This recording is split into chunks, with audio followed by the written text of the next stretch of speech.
Plus l'homme prend conscience, plus il s'aperçoit de la sensibilité presque à fleur de peau qui se développe chez lui. Cette sensibilité fait partie de l'augmentation de son taux vibratoire. Mais par contre, dans un même temps, elle fait partie du fait qu'il ne sent pas qu'il a sa vie complètement sous son contrôle. Nous devons étudier la relation entre la sensibilité de l'homme et le contrôle de sa vie afin de pouvoir faire ressortir les éléments de volonté et d'intelligence qui peuvent l'amener éventuellement à donner à sa vie une orientation qui coïncide avec l'équilibre de ses centres et le calme dans sa conscience. Il est évident que l'élévation du taux vibratoire chez l'homme est un aspect nécessaire et naturel de sa transformation intérieure. D'un autre côté, il est aussi naturel que l'homme en vienne un jour à ne plus souffrir de cette sensibilité, afin de parvenir à vivre une vie dite équilibrée, c'est-à-dire une vie qui n'est pas constamment assujettie à des événements qui risquent de la rendre très pénible. Il est évident que l'homme, au fur et à mesure qu'il se conscientise, réalise des choses, voit que certains mécanismes en lui ne font pas son affaire. Il réalise au fur et à mesure qu'il avance en conscience que la proportion d'interférence doit être ajustée par lui et par lui seul. Nous avons déjà regardé le phénomène de l'esprit chez l'homme, nous avons déjà regardé le phénomène de la transformation de l'homme en relation avec l'énergie de son esprit. Et nous devons aller encore une fois dans l'étude du phénomène de l'esprit afin de bien situer l'homme vis-à-vis son énergie interne, sa sensibilité très puissante et très forte, et aussi le contrôle qu'il doit développer vis-à-vis l'énergie intérieure, l'énergie de son esprit, qui risque constamment de rendre sa vie pénible. L'esprit de l'homme n'est pas une constante universelle, c'est-à-dire que l'esprit de l'homme ne représente pas un aspect personnifié de sa conscience.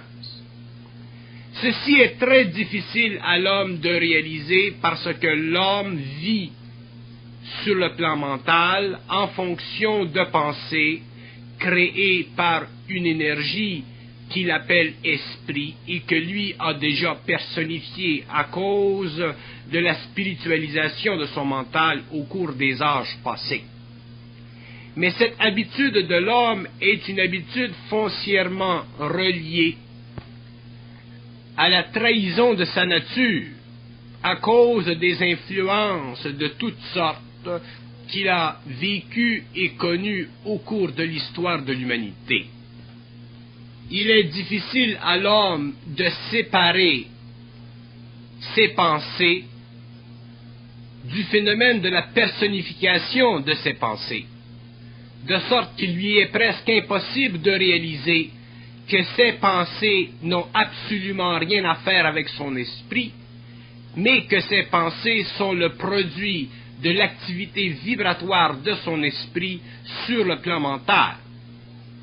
Tant que l'homme n'aura pas réalisé ceci, il donnera, sans s'en apercevoir à ses pensées, une fonction coordinatrice dans son mental, dans sa vie, de sorte que ces pensées deviendront importantes. Et prenant de l'importance, ces pensées auront la tendance à personnifier un rapport entre lui et d'autres plans, de sorte que l'homme croira réellement qu'il est habité par son esprit, lorsqu'en fait, son esprit ou son énergie n'est qu'une force créative en lui qui fait partie de l'organisation totale de tous ces plans et qui n'existe qu'en fonction de la conscience, bien que colorée, qu'il possède aujourd'hui. Autrement dit, ce que nous voulons dire, c'est qu'au fur et à mesure que l'homme avance dans la conscience, la disproportion entre l'esprit et l'ego change, éventuellement elle s'annule, et l'homme reprend le contrôle de son énergie sur le plan matériel, au lieu de vivre en fonction de pensées créées par l'esprit et servant à manipuler sa fonction vitale sur le plan matériel, lui enlevant ainsi le pouvoir d'être absolu dans l'autogestion de sa matérialité, dans l'autogestion de son matériel de vie. Il ne faut pas oublier que l'être humain aujourd'hui, à la fin du XXe siècle, est totalement ignorant de la réalité, de sorte que sa conception du monde, sa conception de l'homme, sa conception de l'univers est une conception fondée sur le rapport étroit qui existe entre sa mémoire, sa façon de penser et l'émotion qu'il véhicule dans sa pensée lorsqu'il essaie de comprendre l'infinité du rapport entre lui et l'universel. De sorte que l'homme n'est pas libre encore, n'est pas suffisamment libre pour pouvoir engendrer dans son mental, dans sa vie, dans son expérience de conscience évolutive, une force d'orientation qui constitue la mesure même de sa qualité de conscience parfaite, donc de sa liberté totale et absolue en tant qu'intelligence matérialisée. Il ne faut jamais oublier que l'être humain est une composition multidimensionnelle de plusieurs plans d'énergie et que le plan matériel n'est que le plan le plus dense qui permet à cette énergie de se manifester dans des conditions de vie matérielle ou de matérialité coexistantes avec d'autres fonctions créatives plus subtiles qui font partie des mondes invisibles de sa totalité. Donc, l'être humain n'est d'aucune façon et en aucune sorte un être assujetti ou assujettissable à une forme d'intelligence supérieure à lui-même. L'être humain, dans le fond, et d'une façon absolue, est une constante qui permet à l'énergie évoluant sur d'autres plans de se bien coordonner avec celle dont il est fait sur le plan matériel, donnant ainsi sur le plan matériel l'expression d'une conscience englobée d'un corps matériel, mais définitivement absolu dans son rapport mental, symbolique, psychologique, philosophique, métaphysique, occulte, ésotérique, avec toutes les formes imaginables de conception que nous puissions, en tant qu'hommes, développer au cours de notre évolution. Ce n'est pas parce que l'homme qui se conscientise ouvre de nouvelles portes, c'est-à-dire entre dans un corridor d'expérience nouveau et définitivement orienté vers la dépolarisation de son mental, qu'il doit vivre et supporter la polarité de son mental en fonction d'un lien universel. Ce que je veux dire, c'est que ce n'est pas parce que l'homme a découvert la clé à la relation entre le mental polarisé et l'exécution créative de certaines énergies à travers son mental qu'il est obligé de s'imposer sur le plan mental une condition de vie, c'est-à-dire une relation égo-esprit qui lui donne l'impression d'être un être relatif à une autre conscience plus puissante que la sienne. Autrement dit, l'être humain doit éventuellement s'approprier tous les aspects possibles et imaginables de la relation qui existe entre l'ego et l'esprit, afin de faire éclater cette dualité, c'est-à-dire le rapport homme-esprit, pour qu'éventuellement s'élimine le trait d'union homme-esprit et que se fonde éventuellement ce que nous appelons l'esprit et l'homme, donnant ainsi comme produit final une fusion, c'est-à-dire une intégration de l'énergie de l'homme, c'est-à-dire l'intégration des plans les plus subtils de sa conscience avec les plans les plus bas de sa conscience. C'est ainsi que l'homme en arrivera un jour à ne plus concéder rien à l'esprit et à s'approprier parfaitement, à travers sa volonté et son intelligence, les aspects qui dans le passé avaient servi d'instrumentation dans le développement de son ego, afin que l'homme puisse en arriver un jour à établir un nouvel ordre, un nouvel équilibre dans ses rapports intimes avec des masses d'énergie qui ne constituent en aucune façon une forme quelconque de personnalité ou d'identité intelligente.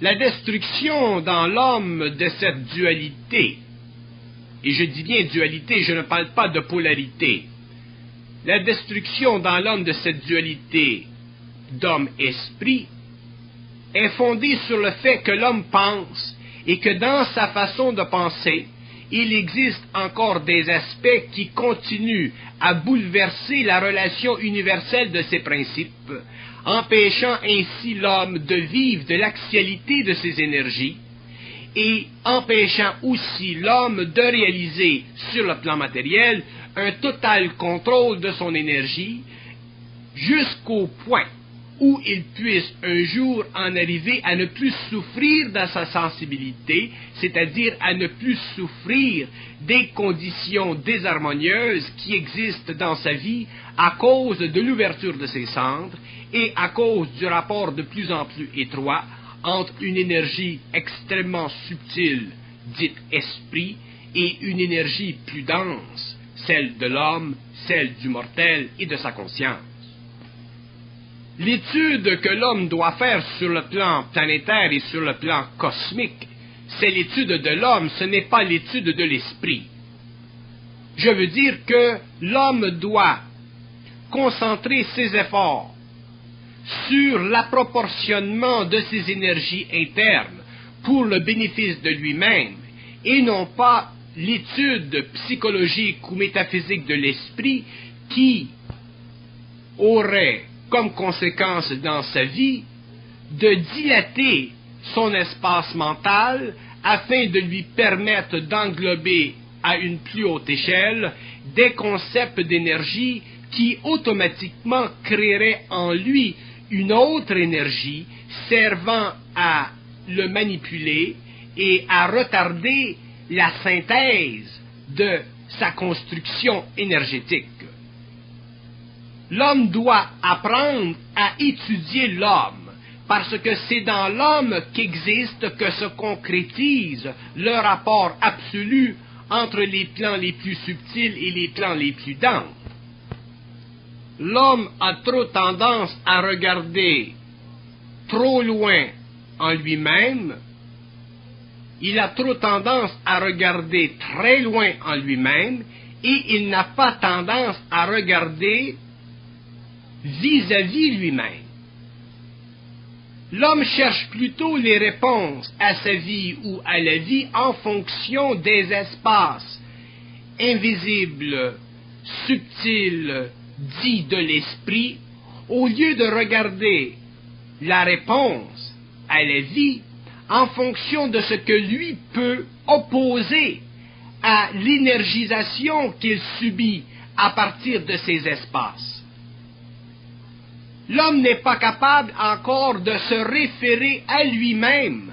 Il n'a pas la puissance capable de lui permettre de contrer constamment son apport, sa réalité, contre d'autres aspects de la réalité qui font partie de l'invisible, mais qui ne font pas partie de sa vie sur le plan matériel. L'homme est sur le plan matériel, et tant qu'il est sur le plan matériel, il doit construire sur le plan matériel une condition de vie à toute épreuve de ce qui peut venir vers lui, de ce qui peut le conditionner, le balancer ou le débalancer, venant des extrêmes profondeurs de sa conscience. Je vous donne un exemple. Nous vivons sur la planète Terre. La planète Terre est située dans un coin quelconque de la galaxie. Nous nous occupons pourtant de nos affaires. Nous vivons notre vie sur notre planète. Un jour, d'accord, nous pourrons vivre en fonction d'autres civilisations dans la galaxie, mais aujourd'hui, nous devons nous occuper de nos oignons et de nos problèmes et de l'ordre ou du désordre qui règne sur notre planète. Il est de la même chose chez l'homme. L'homme doit apprendre à vivre, à comprendre, à étudier tout le phénomène humain en fonction de lui-même et non pas en fonction de son esprit. L'esprit de l'homme, c'est-à-dire plus l'homme avance dans la conscience, plus il s'aperçoit que la relation entre lui-même et l'esprit est une relation d'énergie, ce n'est plus une relation de dualité, ce n'est plus, autrement dit, une relation de conceptualisation mentale. Ce n'est plus une relation de personne à personnalité ou de personne à prépersonnalité. C'est simplement une relation énergétique. Et c'est cette condition, cette découverte chez l'homme qui lui permettra éventuellement de réaliser qu'il y a dans sa conscience humaine déjà installés tous les mécanismes qui peuvent éventuellement l'amener à la réalisation et au contact et à la perception, si vous voulez, des espaces ou des profondeurs internes de sa conscience. Mais si l'homme met trop d'accent sur la recherche, sur la compréhension, sur la composition philosophique de son mental vis-à-vis les mondes intérieurs de sa conscience, il est évident qu'il sera obligé de vivre très longtemps la dualité homme-esprit, donc il ne pourra pas commencer à s'approprier ce qui dans le passé a fait partie de son évolution, c'est-à-dire l'énergie dans les pensées qu'il vit. C'est l'énergie dans les pensées qu'il vit ou qu'il conscientise qui doit donner à l'homme le pouvoir créatif sur le plan matériel. Ce ne sont pas les pensées elles-mêmes. Et pourtant, l'homme dépense énormément d'énergie sur le plan mental, lorsqu'en fait, il ne devrait dépenser aucune énergie sur le plan mental, puisque le plan mental fait encore partie des lois de l'involution, c'est-à-dire des lois expérimentales visant à rendre l'homme de plus en plus intelligent, c'est-à-dire visant à lui permettre de développer une couche de conscience supérieure qui pourra éventuellement, au cours de l'évolution, servir de champ magnétique afin de pouvoir permettre à l'homme d'entrer en communication hautement mentale avec d'autres intelligences qui sont soit en dehors du corps matériel ou simplement à distance, sur le plan matériel. Autrement dit, l'homme doit apprendre conclusivement et finalement que la relation homme-esprit est une relation qui met en jeu la condition subalterne planétaire d'une conscience mortelle en relation avec une autre conscience dite cosmique. Mais en fait, la conscience cosmique, la conscience dite de l'esprit de l'homme, fait partie de l'homme invisible, elle fait partie intégrale de l'homme invisible, elle est l'homme invisible. Ce n'est pas parce que l'homme mortel, l'homme de chair, n'a pas connu, n'a pas encore rencontré l'homme invisible, qu'il doit s'agenouiller devant l'homme invisible, qu'il doit s'assujettir à l'homme invisible, qu'il doit participer à toutes les formes de manipulation possibles et imaginables qui peuvent exister entre l'homme invisible et l'homme matériel jusqu'au jour où se fasse plus avancée la fusion. L'être humain, déjà qu'il soit sur le plan matériel, représente une condition d'immersion dans la matière de l'homme invisible. Donc l'homme invisible n'est pas loin de l'être humain, l'homme invisible n'est pas séparé ou autre que l'être humain, il n'est pas étranger à l'être humain, il n'est pas une personnalité au-dessus de l'être humain, il est l'être humain intégralement. Autrement dit, il est intégralement l'être humain qui n'a pas encore réalisé le pouvoir de l'homme invisible à travers son ego, donc qui n'a pas encore réussi à tuer en lui la dualité homme-esprit, afin de créer l'unité homme-esprit, afin de créer la fusion et de vivre conséquemment en relation avec le nouveau processus d'évolution qu'on appelle la fusion et l'intégration de cette énergie pour le bénéfice de l'homme sur la Terre tant qu'il sera sur la Terre. Les voiles de notre conscience ne sont pas simplement des voiles psychologiques. Il y a des gens qui ont suffisamment avancé dans la réalisation pour voir assez facilement à travers les voiles psychologiques. Mais vient le moment où les voiles sont purement d'ordre vibratoire, c'est-à-dire qu'ils sont le résultat de l'appointement dans la vie de l'homme du pouvoir dit de l'esprit. Donc ces voiles qui résultent de l'activité de l'esprit à travers l'homme doivent être un jour aussi détruits afin de permettre l'équilibre entre l'esprit et l'homme, autrement dit, afin de permettre la synthèse entre le cosmique et le planétaire, donnant ainsi éventuellement sur le plan matériel à l'homme nouveau une conscience qui sera parfaitement équilibrée avec l'énergie manifestée à partir des plans invisibles de la création. Ce n'est pas l'être humain qui doit se plier à l'esprit, c'est l'esprit qui doit se plier à l'être humain, puisque c'est sur le plan matériel que doit descendre l'esprit. Mais nous, les hommes, nous faisons l'opposé, nous nous plions à l'esprit, nous nous réservons le droit de vivre une relation dualiste avec une constante universelle qui n'est en fait que la relation parfaite sur le plan de la conscience atomique entre ce qui est le plus subtil dans l'homme et ce qui est le plus grossier.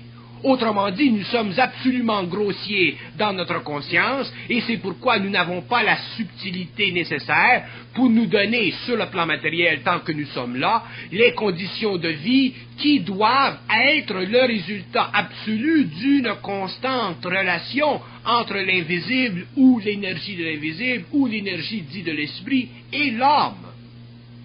Le temps où les dieux exerçaient sur l'homme le pouvoir est révolu. Le temps où les forces cosmiques exerçaient sur l'homme le pouvoir est révolu. C'est l'homme maintenant qui doit vivre le pouvoir, qui doit intégrer le pouvoir, qui doit faire sauter dans son mental les aspects subtils du mouvement inconscient de l'esprit à travers son mental pour le perfectionnement du rapport entre l'énergie mentale inférieure de l'homme et l'énergie mentale supérieure de sa conscience nouvelle. Nous avons toujours été les hommes un peu comme des créatures. Nous ne sommes pas des créatures, nous sommes des êtres qui sommes venus sur la terre en pleine conscience du mouvement de l'esprit vers la matière.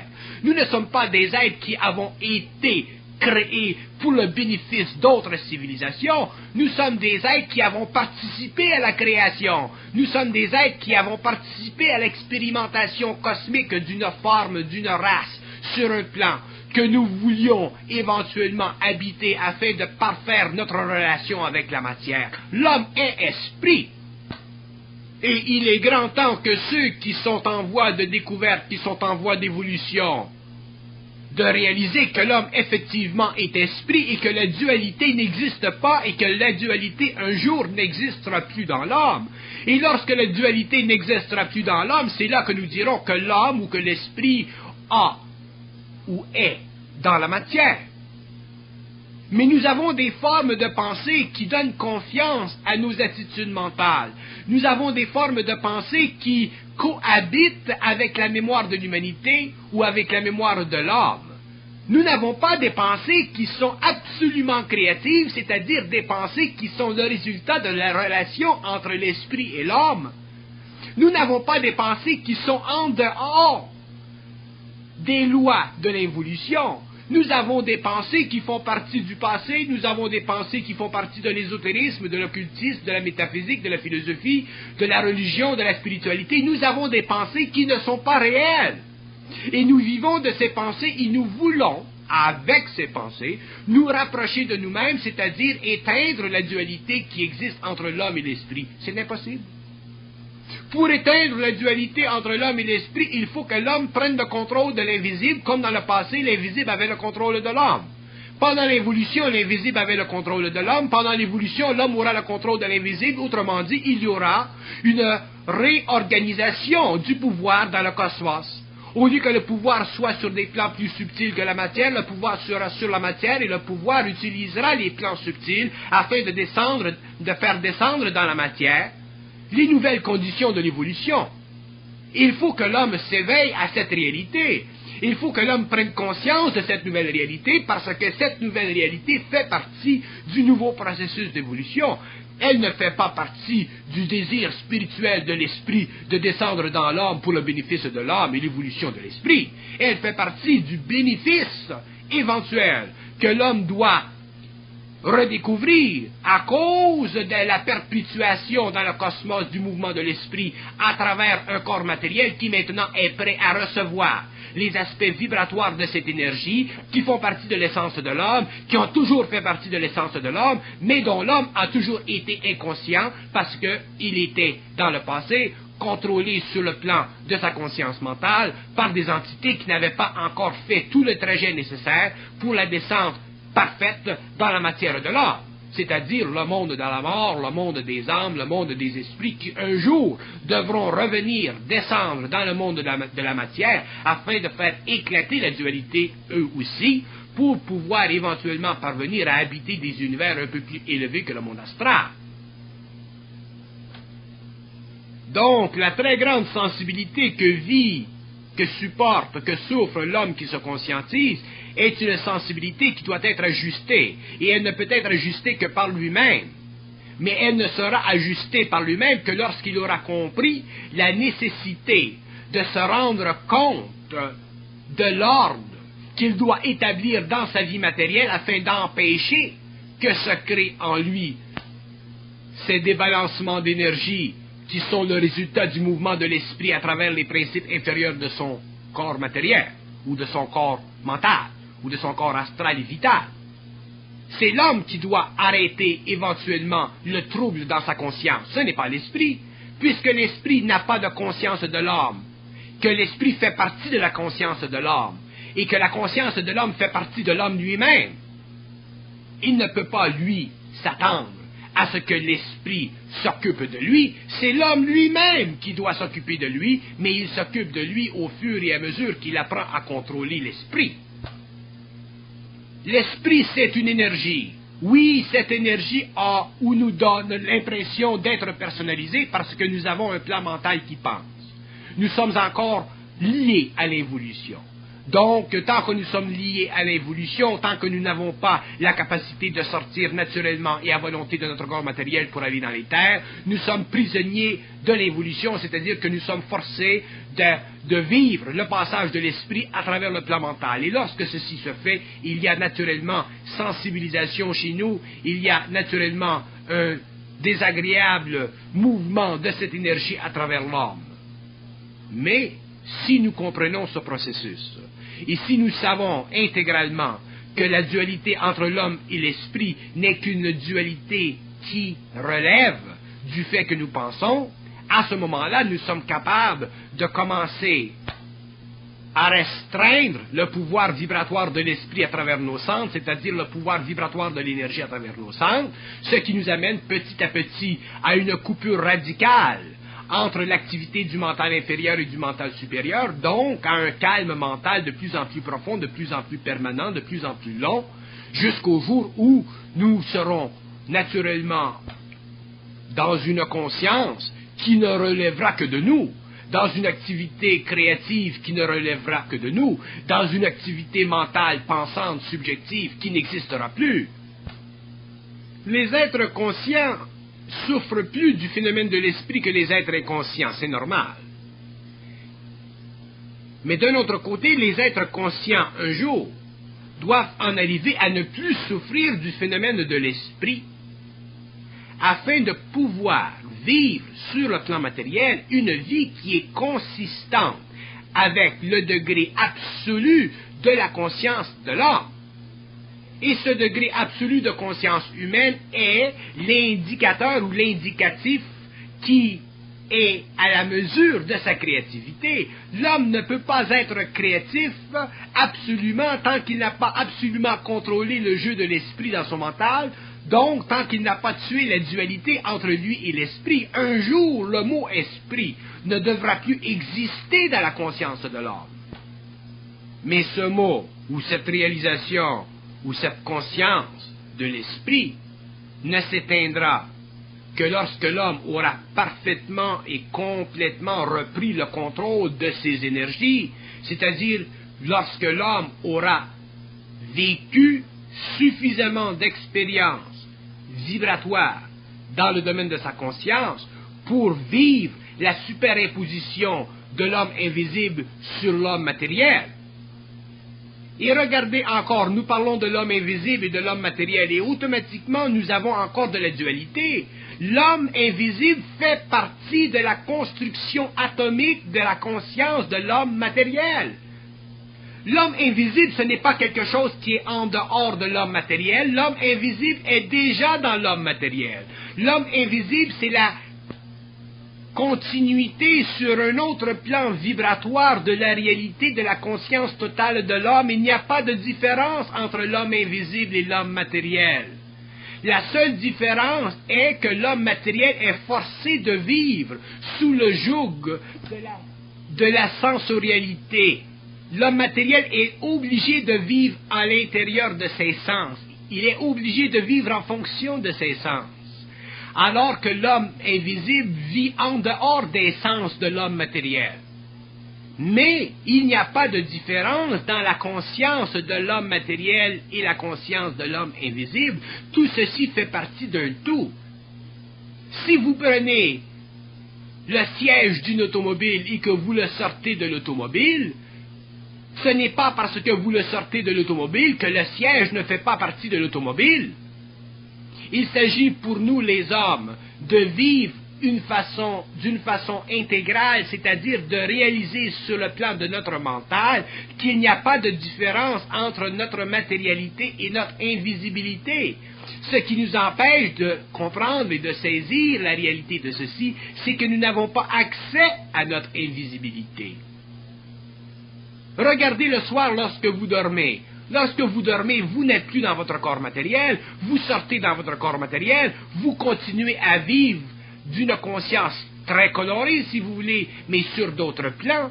C'est la même chose pour le plan éthérique où l'homme invisible se situe. Il fait déjà partie intégrale de la conscience de l'homme, et lorsque l'homme entrera en contact avec ces autres plans, il est naturel qu'il vivra ces plans en fonction d'une condition de vie de conscience beaucoup plus subtile que celle qu'il doit vivre sur le plan matériel, puisqu'il ne sera plus prisonnier de ses sens matériels. Et cette constatation doit être sans équivoque, elle doit être réalisée sur tous les plans de la conscience de l'homme, surtout en fonction du plan mental.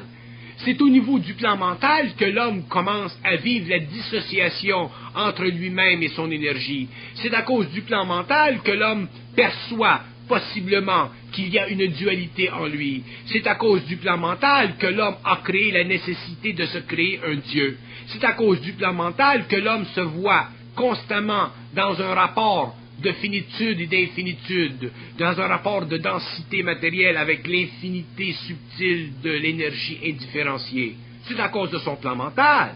Mais pourtant, cette constatation sur le plan mental ne fait que partie du manque d'évolution de ce même plan.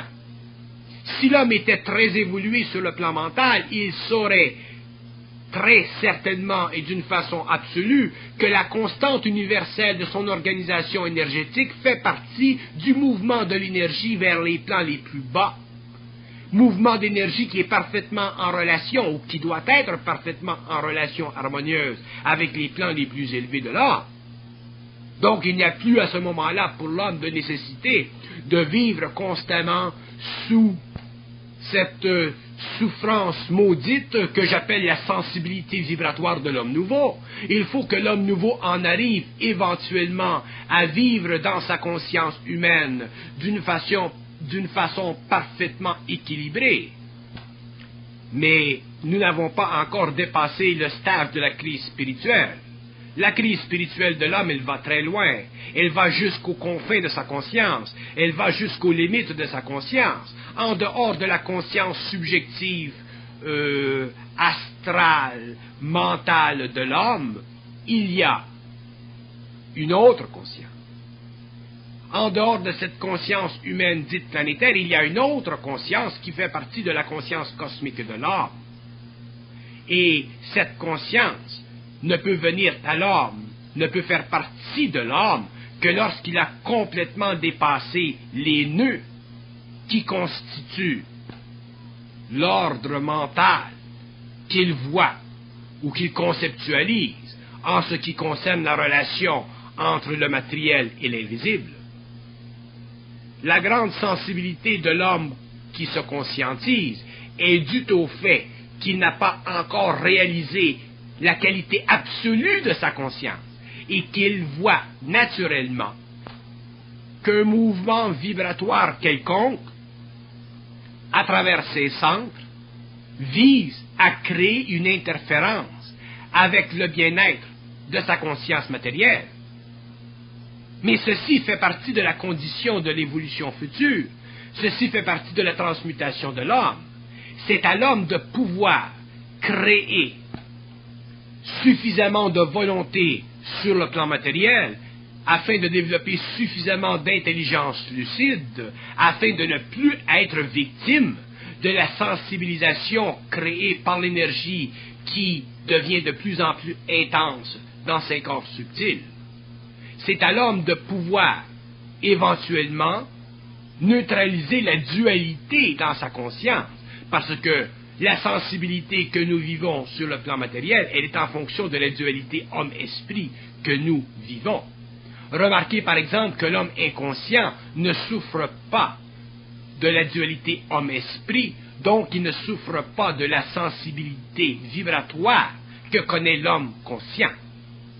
Remarquez lorsque vous étiez inconscient que les souffrances que vous aviez dans ce temps-là n'étaient pas les souffrances que vous avez aujourd'hui. Notez que les souffrances que vous avez aujourd'hui auraient passé totalement inaperçues dans ce temps-là. Pourquoi? Parce qu'aujourd'hui, vous avez la conscience de la dualité de l'homme-esprit.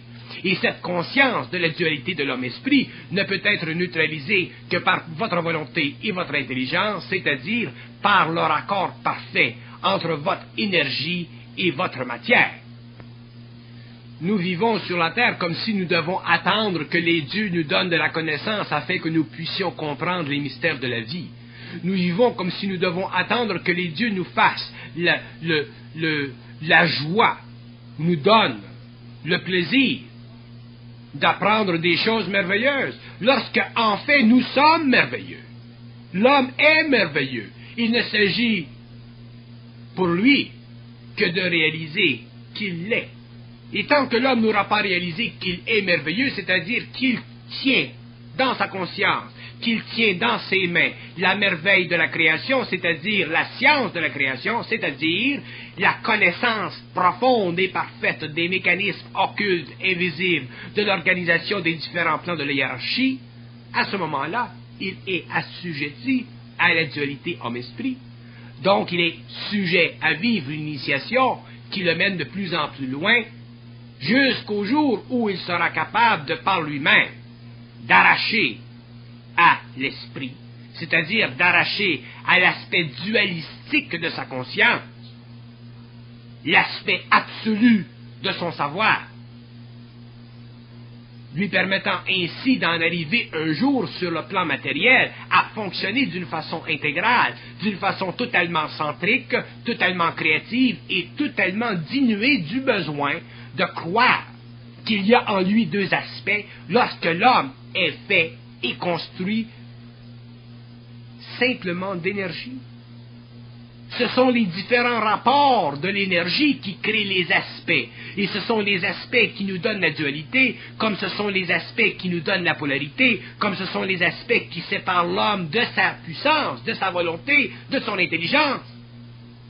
C'est pourquoi nous n'avons pas de centre de gravité, c'est pourquoi nous ne pouvons pas dire sur le plan matériel que nous sommes bien dans notre peau, c'est pourquoi nous ne pouvons pas affirmer sur la terre que nous sommes des dieux.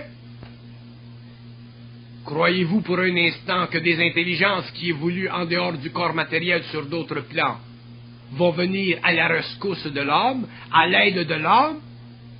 Ils donneront à l'homme l'impression qu'ils viennent à l'aide de l'homme, mais ils ne peuvent pas venir à l'aide de l'homme, puisque l'homme, je parle de l'homme conscient, est déjà plus avancé qu'eux. Savez-vous ce que ça veut dire d'être conscient? Être conscient veut dire ne plus avoir à apprendre rien de qui que ce soit sur aucun plan de la création. C'est ce que veut dire avoir conscience. Avoir conscience veut dire être absolument autonome. Donc, il est évident que les entités ou les intelligences qui évoluent sur d'autres plans ne peuvent pas amener vers l'homme de la connaissance susceptible de lui donner conscience personnelle.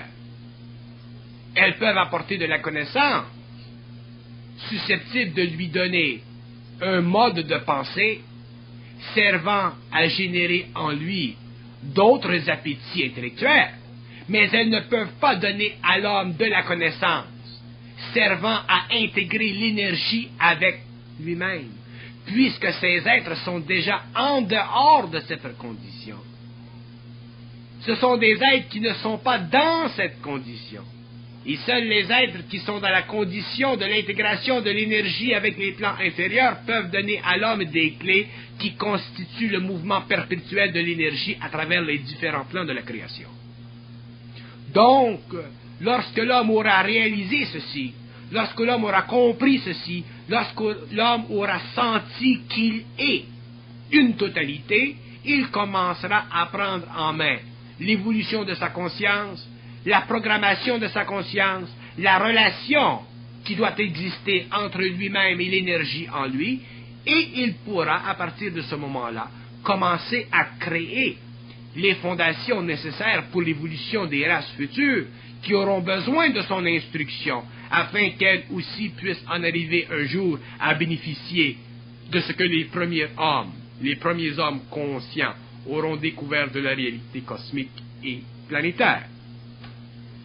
Nous avons la mauvaise habitude, les hommes, d'attendre que les forces créatives en nous génèrent pour nous quelque chose nous permettant d'en arriver éventuellement à un état de conscience créative. C'est une illusion. Ce sont les hommes eux-mêmes qui doivent en arriver à générer cette énergie. Et pour que les hommes en arrivent à générer cette énergie, il faut qu'eux-mêmes fassent sauter les obstacles dans leur propre conscience mentale, qui empêchent cette énergie de couler librement dans l'homme. L'énergie, elle est toujours là. Elle n'attend pas. C'est l'homme qui n'est pas prêt. C'est l'homme qui n'est pas organisé. C'est l'homme qui n'a pas suffisamment souffert, c'est-à-dire qui n'a pas suffisamment été embrasé par le feu de cette énergie. C'est l'homme qui se repose avec l'espoir spirituel qu'un jour son esprit lui apportera les fruits nécessaires afin que lui, sur le plan matériel, puisse bien manger. Quelle illusion! Nous attendons comme des idiots